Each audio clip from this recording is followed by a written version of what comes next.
Hey everyone, it's a snowman with tooloud2oldmusic.com. Welcome back to Retro Rock Reviews. And this week, keeping it in the 80s, we've done Metallica and we've done the Cars, and now we're going to do The Police from June 17th, 1983. We're talking Synchronicity. This is actually my very first Police album that I bought, and then it turned out to be their last. So not we'll talk about that in a minute. I got inspired to do this one because the box set came out just the other day. I showed this off not too long ago for my monthly wrap up. Um, it is the 6 CD set. It's got the hardback book, and then you got the CDs on this side, CDs on that side, demos, rare stuff, live stuff, great pictures in there throughout the book. Um, it's a fantastic collection. It's a lot of music, and you even get some pictures of the guys as well. This is not the vinyl version, that's just the CD box set that I got. So just thought I'd show that real quick. But we're going to talk the album. This thing, what a monster of an album this was. Uh, One thing about the Police, every album they grew and they got better and they sold more and they got more popular. And with Synchronicity, they had hit the peak, selling over 10 million copies, so many hits. It was number one for like 19 weeks or something. It dethroned Michael Jackson's Thriller. So that gives you an idea of how big they got. And then they just stopped. They called it quits. They were done. I mean, how many bands go out at their peak? Definitely not Motley Crue. Sorry, that was mean. So anyway, what was really cool about their albums, they released, God, what is it, like 37, 36 different versions of this, with each one. This is the back of this one.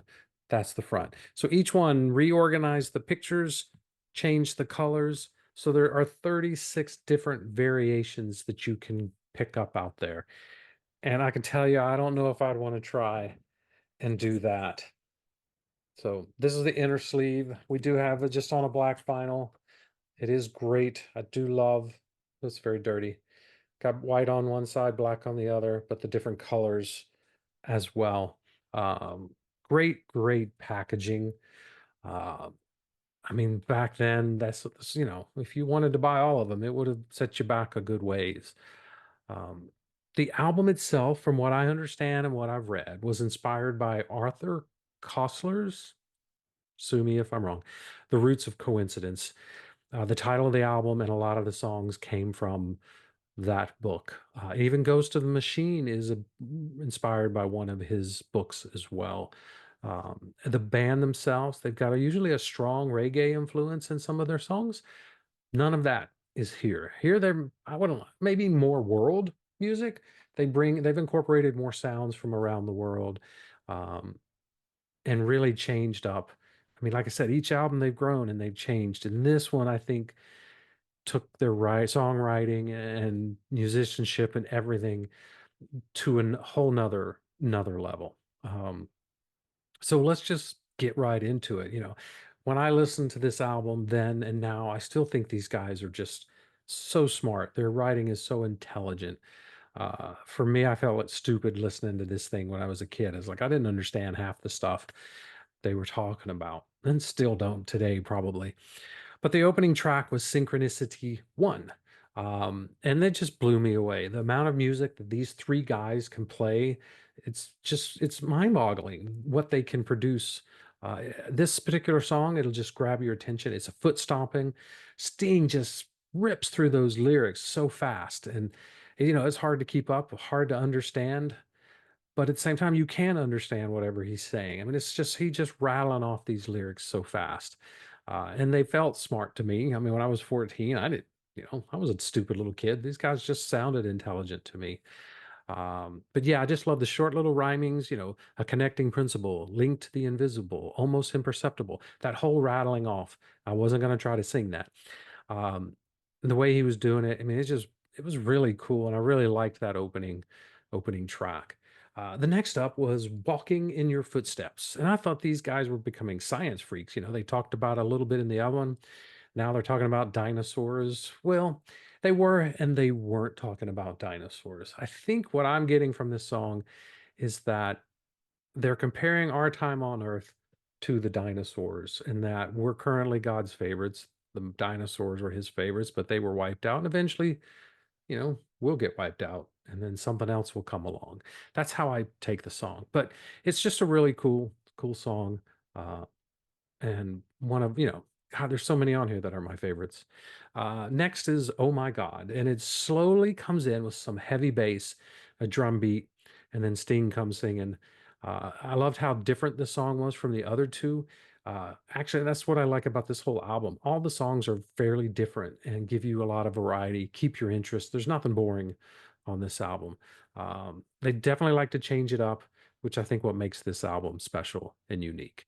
Um, but Oh My God is still another great track on here. The only song that was written by Andy Summers was Mother. And though that is a strange song. Andy sings this one as well, or screams it, whatever you want to say. And when listened to this back in the day, it's like the telephone is ringing. Is that my mother on the phone? I love that. And then whenever the phone would ring in the house, I'd scream that out. And of course, my parents thought I was nuts. And I tried to do it with my kids, but of course, they don't know this song and they didn't get the reference. They just looked at me like I was insane, which is partially true. But still, great song. So freaking bizarre. So weird. Not sure I'm even supposed to like it, but I do like it. I think it works. It's just a fun song. Then we get Miss Grandenko. This one feels like some Cold War love story kind of thing, some forbidden love in the Kremlin. Stuart Copeland wrote it.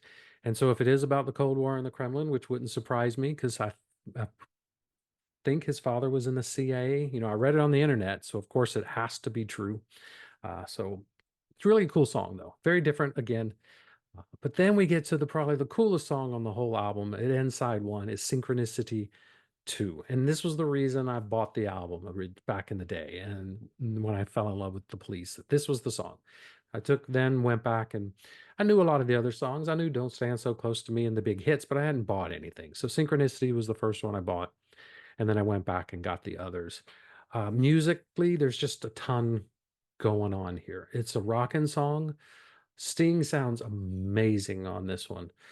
He sounds great on all of them. So don't, not trying to say one's better than the other. But there's just so much going on. It's hard to believe three guys are doing this. The song is based off Carl Jung's theory of synchronicity. And Sting, this is something I read from Time magazine or something. Young believed there was a large pattern to life, that it wasn't just chaos. So our song Synchronicity II is about two parallel events that aren't connected logically or casually, but symbolically. Again, makes me think these guys are just way over my head. They are too smart. I just thought they were geniuses at the time. But still, great song, great song. Whether it was inspired by Daffy Duck or Young, who cares? It's phenomenal. Flip it over. And the first song on side two is the most misinterpreted love song of all time. It's called Every Breath You Take. And it's hard to believe people would play this at their weddings and dedicate it to their girlfriends or boyfriends and didn't realize how creepy this song actually is. Listen to the lyrics. This is about a stalker. So yeah, you get arrested for that stuff nowadays. Back then, you write a song and it becomes a hit. So yeah, it's a beautiful song, incredible lyrics. Sting's phenomenal on it, musically just awesome. But yeah, it's about a stalker, so it's not really a love song kind of thing. Um, then we get probably another one of my favorite songs on the album, and that is King of Pain. I like how it starts off a little slow, a little darker, and then it kicks into a more rocking beat. It's another song that's lyrically amazing. There's different analogies used throughout it. They all mesh nicely together, but it's that darkness, I think, that I really like. It's dark, but not depressing, if that makes sense. there's just a magic to that song. I think Sting wrote that about his breakup with his then wife at the time. Just gorgeous, gorgeous song. Next, we get Wrapped Around Your Finger, uh, which lyrically, it's another one of those songs that was way above my head. There were words like, and I can't pronounce them, but I'll try. Celia, cherubids, Mephistopheles. I don't know. I butchered them, I'm sure. But at 14, I didn't know what the hell those were. But now I know the first two are Greek mythology, and the last one's another name for the devil. So I do know what they mean now, but back then I had no clue. I just thought it was cool. And it's another reason I really loved their songs and their albums and stuff. They just felt smart, whether they were or not. The last song on the album is called Tea in the Sahara. This one was inspired by Paul Bowles' book, The Sheltering Sky.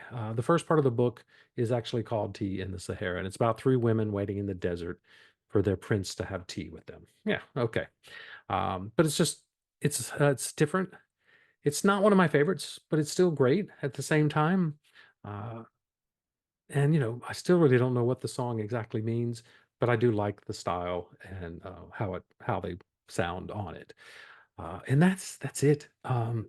They're just a weird group of guys at the peak of their game, and somehow everything is just magical. It works. It feels cohesive.